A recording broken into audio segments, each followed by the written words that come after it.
sama ng loob. Let's give it to God. Tumungtong ka sa lugar nito, gusto ng Diyos, gumaling ka, lumakas ka. Gusto ni El Shaddai, mapagtagumpayan natin ang lahat ng bagay. Hindi niya kaloobang malugod tayo dahil lamang sa nararanasan natin. Kilala ka ng Panginoon, alam ng Diyos ang iyong kalalagayan. At salamat sa kanyang mga salitang nagpapalakas. He always lift us, mga kapatid ko. Ano mang yung kalalagayan na nandyan siya na hindi na tayo binababayan. Salamat, Panginoon, sa iyong utos na kaming lahat ay magmahalan. Nabuo ang chapter na ito.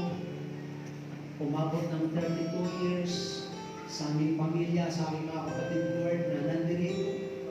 Ikaw nakakalam ng kanilang mga problema. I pray na palakasin mo po sila, pagdadalihan mo po sila, at mawala sa kanilang puso ang galit, hinanakit at sama ng loob. Maipanganak sa puso nila ang pagpapatawad. Maipanganak sa puso nila, Lord, ang pagkakaroon ng unawaan. At sino mang nakasakit, alam namin Diyos ng makatarungan na hindi mo naman nililimot lahat ng ginagawa ng iyong mga anak. I pray, we pray, sa pamamagitan mo ng iyong mga salita, sa pamamagitan mo ng iyong banal na katawan at dugong aming tinanggap, patuloy na mamamayani, maghahari sa aming puso ang pag-ibig mo. At kung ano man ang gawin ng kalabang, alisin ang pag-ibig dito, pagdating sa sama ng loob, i-rebuke namin yan sa ngalan ni Jesus. At patuloy po namin inaangkin, El Shaddai, na Diyos kang may magagawa. Diyos kang makagagawa. At Diyos mong kayang gamutin kahit na anumang bagay, Lord. Hindi man magamot ng himala ng oras ang sakit at sakit na aming nararamdaman. Salamat at nandyan ka, Yahweh El Shaddai. Salamat at nandyan ka, Panginoong Yesus, nag-alay ng iyong buhay. Naalam namin ngayong oras na ito, pagagalingin mo kami mula ulo hanggang talampakan. In the name of the Lord Jesus Christ of Nazareth, we rebuke all kinds of sickness, hatred, sama ng loob, galit. Pinuputol namin ang lahat ng yan sa pangalan mo, Jesus, sa taga Nazareth. Pinuputol namin ang lahat ng yan, tampo, panghihina, panlulupay-pay, at anumang paraan ng kalaban na mawasak ang aming relasyon, pinuputol natin yan sa ngalan ni Jesus. Bagwas malaya namin, pinapadhaloy na maghari ang iyong pag-ibig sa amin, Panginoon. Manaid at manatili sa aming puso ang pag-ibig na ito. Sino man, Lord, mga kalaban, kaaway, tuturuan mo kami tutulungan upang aming matanggap, mapatawad at patuloy, Lord, na gagawin ang lahat ng ito para sa iyong mga anak. In the name of the Lord Jesus Christ of Nazareth, be healed right now and receive in the name of the Lord Jesus Christ of Nazareth. Pinatawad ka na ng Panginoon, pinatawad na tayo ni Lord, kaya huwag mong i-down ang iyong sarili, palakasin mo.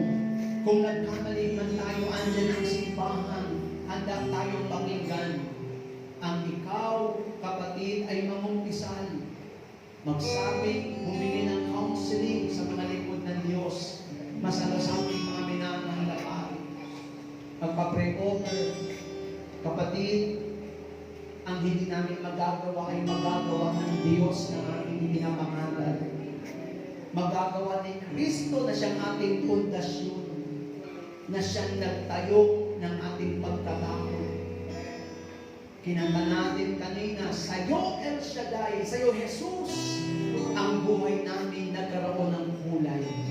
Amen. Nagkaroon ng kulay ang buhay namin, El Shaddai. At kung ikaw kapatid, hindi ka pa na-answer prayer, lahat naman tayo may kahilingan pa, huwag ka nang aalis sa papilikod sa Diyos.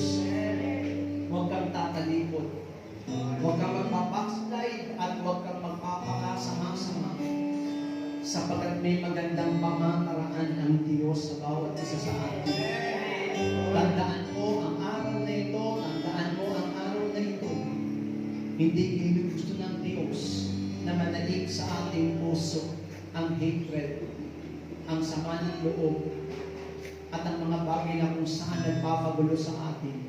Ang nais niya, ang love na galing sa Kanya, ang manatili sa puso natin upang mamahal natin ang isa't isa bilang magpapatid kay Kristo. At yan ang kasarapan ng salita ng Diyos na ating pinag-uusapan. Kung sa mundo walang pag-asa, kay El Shaddai malaki ang pag-asa. Amen. Amen. Amen. Amen. Amen. Sabihin natin sa ngalan mo, Jesus, inangkin mo na ang kapangyarihan ng pag-ibig mo ang siyang mamamalagi sa aking buhay. Ang lahat ay magsabi ng Amen! Palapakan natin si Yahweh Shaddai. Okay, nasimulan natin ang ating mga prayer requests, ang ating mga kahilingan. Mamaya po, after ng ating prayer meeting, meron tayong service kay Brother Ray. Sa bahay po nila. Sino po yung gustong sumama, makidalamati po tayo sa kanya. At kung gusto niyo po siyang abutan ng tulong, personal na lang si Brother Ray, no? So mamaya na po yan after ng ating prayer meeting. At ipagdasal muna natin mga kahilingan. Sa ngalan ng Ama, Anak, Espiritu Santo, Amen. Kaya mga tubig, panyo, taas niyo po. Pati yung pagkain, kung hindi niyo mauubos, o saluhan niyo yung asawa niyo, yung may asawa pa. Okay, yung kaaway mo, kapitbahay mo, bigyan mo ng pagkain, no? Tama-tama, kung hybrid yung kaaway mo, may lechon dyan, bigyan mo ng lechon. No? Okay, kakilang Diyos, pagpalain mo pong hawak ng aming kamay, kasangkapan, mga bag, wallet, langis, tubig, langis, panyo, rosaryo, novena, pagpalain mo po, at ibalik mo po ng siksik, di ka tumahakaw, ang kanilang kaloob sa iyong basahan ng mga tumulong, Lord, mga nagbigay ng pagkain, pinansyal, pagpalain mo po sila, at pinipray po namin, makasama rin namin sila sa iyong gawain, Panginoon.